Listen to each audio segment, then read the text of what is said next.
ایک شخص نے اپنی بیوی کو اس کے بچوں کے سامنے بڑی بے دردی سے مارا، جس سے بچے خوفزدہ ہو کر رونے لگ گئے۔ بچوں کا یہ حال دیکھ کر ماں رنجیدہ ہو گئی۔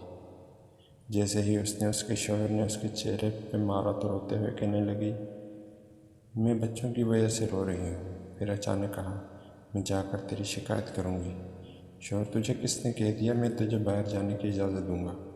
بیوی، تیرا کیا خیال ہے؟ تو نے دروازے اور کھڑکیاں بند کر دیے، اس لیے تو مجھے شکایت کرنے سے روک لے گا؟ شوہر انتہائی تعجب کے ساتھ، پھر تم کیا کرو گی؟ بیوی، میں رابطہ کروں گی۔ شوہر، تیرا موبائل میرے پاس ہے، اب تو جو چاہے کر۔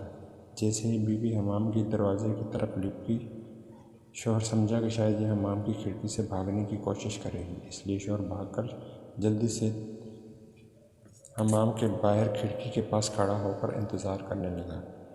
جب شوہر نے دیکھا یہ عورت نکلنے کی بالکل کوشش نہیں کر رہی ہے تو واپس اندر آیا اور حمام کے دروازے کے پاس آ کر کھڑا اس کے نکلنے کا انتظار کرنے لگا۔ جب وہ حمام سے باہر نکلی تو چہرہ وضو کے پانی سے تر تھا، لبوں پر بہت ہی پیاری سی مسکراہٹ سجا رکھی تھی۔ شوہر نے کہا، میں تیری صرف اس سے شکایت کروں گی جس کے نام کی تو قسم اٹھاتا ہے۔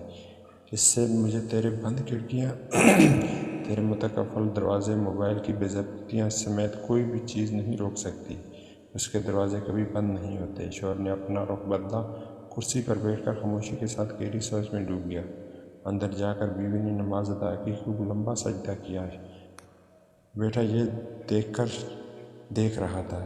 جب نماز سے فارغ ہو کر برگاہ الہی میں دعا کے لیے اپنے ہاتھ کو اٹھانے لگی تو شوہر نے اس کی طرف لپکا اور ہاتھوں کو پکڑ لیا اور کہا، سجدے میں میرے لیے کی بددعائیں کافی نہیں ہیں؟ عورت نے پرسوز لہجے میں کہا، تیرا خیال ہے کہ میں اس سب کے بعد بھی جو تو نے میرے ساتھ کیا، اتنی جلدی اپنے ہاتھ نیچے کر لوں گی؟ شوہر، بخدا یہ سب مجھ سے غصے میں ہوا، میں نے قصداً نہیں کیا۔ بیوی، اس لیے میں تیرے لیے تھوڑی دعا پر اکتفا نہیں کر سکتی۔ بددعائیں تو میں اس شیطان کے لیے کر رہی ہوں جس نے تجھے غصہ دلایا۔ میں اتنی احمق نہیں ہوں کہ اپنی شوہر اور شریک حیات کے لیے بددعا کروں۔ یہ ہے وہ نیک بیوی جس کے بارے میں اللہ اور اس کے رسول نے ہر خواہی کی تاکید کی ہے۔ تم ان کے بن کے رہو، وہ تمہارے بن کے رہیں گی۔ اللہ تعالیٰ ہم سب کو نیک بیویاں عطا فرمائے، آمین۔